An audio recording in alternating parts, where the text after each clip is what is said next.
Bueno, regresamos en un momento al tema. Está circulando desde ayer. Ayer en la tarde. Desde ayer, un documento de Integralia Consultores que dirige Luis Carlos Ugalde, 10 riesgos políticos para 2024. Primero de ellos, se consolida la captura de la Suprema Corte por parte de una mayoría de Morena con todas sus consecuencias. Segundo, se aprueban reformas constitucionales que afectan significativamente el entorno de negocios y el sistema de pesos y contrapesos. Tercer gran riesgo, grupos criminales aprovechan la coyuntura electoral para ampliar su control sobre los gobiernos y los mercados. Cuarto, se acentúa el proceso de militarización.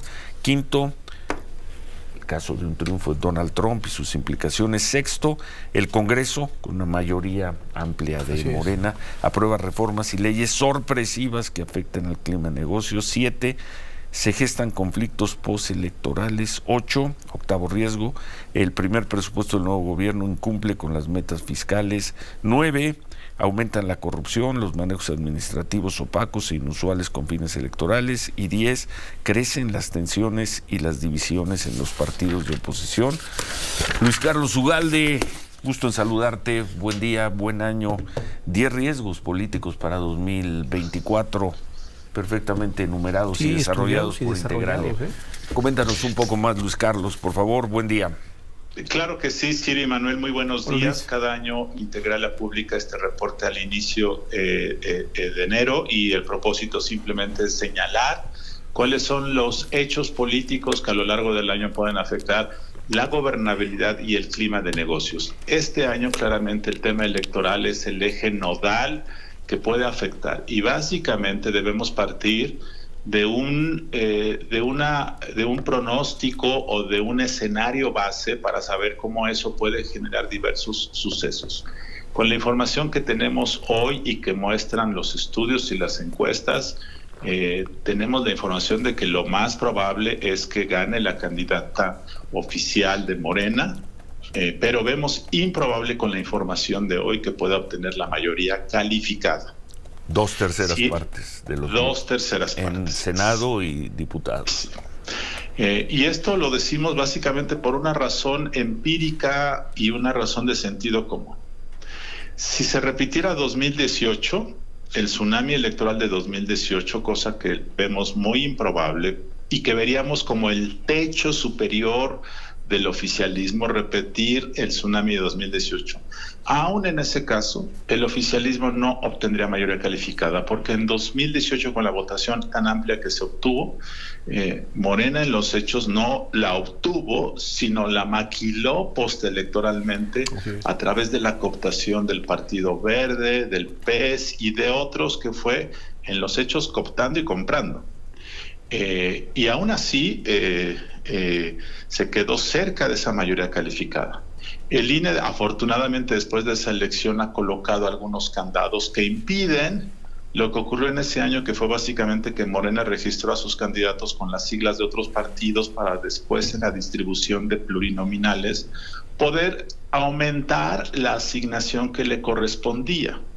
Esto ya no va a ser posible así y además pensamos que la votación que obtenga no es tanta. Entonces, el hecho es que una presidencia de Morena, que hoy parece lo más probable, aunque eso también puede cambiar, ojo, pero hoy parece lo más probable, es difícil que se acompañe una mayoría calificada. Sin embargo, lo que sí pensamos es que postelectoralmente, después del 2 de junio, en caso de que la oposición perdiera y en caso de que hubiera una sensación de orfandad de los partidos de oposición, sobre todo del PRI, lo que sí puede ocurrir es que el oficialismo haga la misma operación de 2018, que es empezar a cooptar diputados, diputadas que se sientan sin destino político ante un entorno postelectoral de debilidad, de fragmentación, y eso sí podría llevar al oficialismo posteriormente a tener esos datos. Lo que se deriva de esto, y este es el tema yo creo que nodal que todo el mundo ha comentado en las últimas semanas, lo que está en juego y es el mayor riesgo de 2024 y para los siguientes años es que si el gobierno, a través de una reforma constitucional o a través del nombramiento de un cuarto ministro afín al gobierno, logra la captura de la Corte, entonces esa ventanilla última de protección de derechos individuales, de gobiernos, de empresas, se va a ir diluyendo gradualmente. Y entonces el sistema de pesos y contrapesos, que con todas sus deficiencias ha funcionado con mayor o menor eficacia en los últimos 20 o 30 años, se va a empezar a desaparecer. Y yo creo que esa consecuencia para el clima de negocios es sumamente grave. Porque por un lado México ofrece grandes oportunidades de negocio, está el nearshoring, las grandes empresas están haciendo más dinero que nunca en el país, pero por otro lado esta ventanilla es la que ha permitido en los últimos 5 años que algunas decisiones arbitrarias o inconstitucionales del gobierno, acciones que ha tomado en la práctica, sean detenidas al menos temporalmente por la JOCOR. Eso es lo que está en juego. De ahí el realmente. punto 6, el riesgo 6, lo leo, que señala Integralia en este documento, dice: el Congreso aprueba reformas y leyes sorpresivas que afectan el clima de negocios, como por ejemplo modificaciones al marco laboral, al aparato administrativo del Estado o al otorgamiento de concesiones sin prever un periodo de transición y adaptación para el sector privado. ¿Qué es eso? El presidente López Obrador va a ser un presidente muy activo hasta el último día de su gobierno, y lo digo literalmente, hasta el 30 de septiembre. El presidente anunció hace mes y medio que en febrero iba a enviar una iniciativa para modificar al INE y para modificar la ubicación administrativa de la Corte, aunque ya le habían dicho que se quedaba donde debía estar. Hace 2 o 3 días anunció una reforma al sistema de pensiones, anunció una reforma para que el salario mínimo aumente más que la inflación. Hay una reforma de reducción de la jornada laboral pendiente. Hay una reforma para modificar el otorgamiento de concesiones del Estado, que está pendiente desde el año pasado. Lo que trato de decir es que el presidente no se va a amainar, porque ya está terminando su gestión, y muchas de estas decisiones, como la de las pensiones que se anunció hace 2 o 3 días en una conferencia mañanera, pueden ser aprobadas con fines electorales, con fines de querer dejar un legado, con fines de querer generar una provocación, y estas pueden generar un enorme impacto económico, muchas de ellas para mal. Este tema del sistema de pensiones que dijo el presidente, de que quería que los trabajadores se retiraran con el 100% de su salario, pues suena bonito, pero su fondeo implica una enorme erogación que el Estado mexicano carece. Y entonces aprobarlas para un fin electoral o con un fin político puede distorsionar enormemente la viabilidad de las empresas. Entonces vemos que López Obrador va a mantener un activismo legislativo muy intenso, y que mucho de eso puede implicar sorpresas que afecten el clima de negocios. Oye, y finalmente el punto 3, grupos criminales aprovechan la coyuntura electoral para ampliar control sobre los gobiernos y los mercados locales. Este es el mayor riesgo de la sobrevivencia del Estado democrático nacional, del cual se habla poco. Todo el mundo reporta los homicidios, las masacres, las atrocidades que ocurren todos los días, y eso es un gran problema para el país. Pero de la mano y vinculado a lo anterior, lo que está ocurriendo en territorio nacional es el control casi siempre silencioso que ejerce el crimen organizado de gobiernos locales, de territorios, donde está ejerciendo no solamente ya el control del trasiego de huachicol, de drogas, sino está extorsionando, y en ocasiones ya está regulando la vida económica, construyendo obra pública. Este hecho se acentúa durante procesos electorales. Los medios de comunicación, Ciro, han puesto atención a las ejecuciones de políticos que han ocurrido, y siempre ocurren en periodo electoral. Pero no se pone atención a un fenómeno invisible que ocurre cuando el crimen ya no necesita matar, porque la gente ya se somete a sus directrices.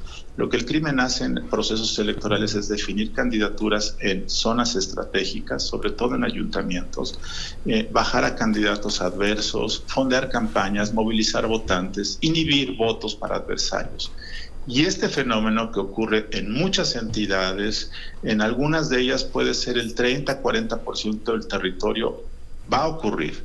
Y cuando una democracia, Ciro, está sometida a que una porción significativa de ese territorio municipal y regional está sometido a las directrices del crimen organizado, eso ya en los hechos no es una democracia. Entonces, esto va a volver a ocurrir. Las autoridades electorales, tú ayer entrevistabas a uno de los consejeros electorales y le preguntabas, ¿qué va a hacer él? Sí. Pues el INE no puede hacer nada, porque esta es una labor del Estado mexicano. Lo explicaron bien. Sí, el problema es que el Estado mexicano tampoco ha hecho nada. Y no habría ninguna razón, Luis Carlos, para pensar que lo podrán hacer en los próximos 3, 4, 5 meses de aquí a las elecciones. Entonces, como dices tú, se podrá votar en libertad en zonas y zonas cada vez más grandes, tomadas en todas las actividades cotidianas por los grupos criminales, tomadas o controladas. Cuando digo todas, son todas las determinantes. Pues no. Y aquí sí, con todo respeto, pues cuando dicen los medios de comunicación se concentran en las ejecuciones, pues nosotros le dimos seguimiento a estos hechos, a los secuestros, a las intimidaciones en el proceso electoral del 2021, lo seguimos haciendo ahora y no pasa nada, Luis Carlos. Así es. Viene el despliegue de guardias nacionales, de fuerzas especiales, y después se tienen que replegar o se tienen que ir a otro lugar, y el predominio de los grupos criminales se mantiene. Mira el Estado de México, mira el sur del Estado de México. ¿Cuántos años llevamos hablando desde Tlatlaya y desde antes de Tlatlaya? 12, 14 años de que esas zonas las controla la familia michoacana y no pasa nada. Pero en fin, Luis Carlos, felicidades por el 10 riesgos políticos para 2024, el documento de Integralia. ¿Dónde se puede consultar? Este documento es para nuestros clientes, pero además lo hacemos público por la relevancia que tiene y la gente lo puede consultar en la página de Integralia, en la sección de publicaciones. Ahí está el reporte completo. Bueno, muchas gracias. Gracias, Luis Carlos Ugalde. Muy buenos días, Ciro Manuel. Gracias. Luis. Manuel. Un reporte hechizo a muchas manos ahí para quienes tengan la oportunidad de ponerlo, o mejor dicho, de revisarlo. Hasta el final viene la cantidad de manos que revisan detalladamente, y cada uno de estos riesgos viene, porque es un documento largo, es un documento quizás de unas 25 páginas, viene punto por punto, cómo está el Congreso, cómo estaba, cómo puede estar, las proyecciones, el riesgo alto, el riesgo medio, ¿no? Y cómo trabaja Integralia. Cuidado, ¿no? Con el rigor. Así es. Entonces creo que es un documento de inicio de año, así lo hace Luis Carlos, creo que bien relevante, y ojalá lo puedan revisar a detalle. Aquí ya está pues bien señalado por Luis Carlos Ugalde.